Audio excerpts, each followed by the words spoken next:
পড়ায় 8-10টা 12টা আলু তো 1 কেজি হয়। 12টা আলু যখন দেখবেন দোকানদার দিবে, এর থেকে 3টা আলু খুললে আবার নিজে আবার 3টা আলু দেন না? দোকানদারের উপরে কি বিশ্বাস করেন? 12টা আলু যখন দোকানদার দেয়, এর থেকে আবার 4টা আলু সালিটার থেকে নামাইয়া আবার 4টা আলু নিজে বাচ্চা দেন কিনা? ও দেন কিনা? 1 কেজি আলুর দাম কয়টা? 20 টাকা কেজি আলুর দাম। 1 কেজি আলু যদি নষ্ট হয়, সবজিও নষ্ট হয়, এটা আবার পরের দিন কিনতে পারবেন নি? কিনতে পারবেন না?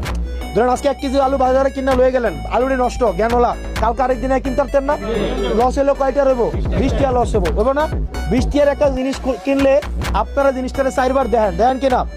আর যেই লোককে আপনারা 5 বছরের জন্য নির্বাচন করবেন, যে লোক 5 বছরের জন্য আপনার স্বাস্থ্য, আপনার শিক্ষা, আপনার অবকাঠামোগত, আপনার চিকিৎসা, আপনার সামাজিক উন্নয়ন, সাংস্কৃতিক প্রগতি, যারা আপনার সামাজিক সমৃদ্ধিকে নিয়ে কাজ করবে, যারা আপনার এই পুরা দেবিদ্বারকে সারা বাংলাদেশে প্রতিনিধিত্ব করবে, যে লোক 5 বছর আপনার জিম্মাদার হবে, এরকম একটা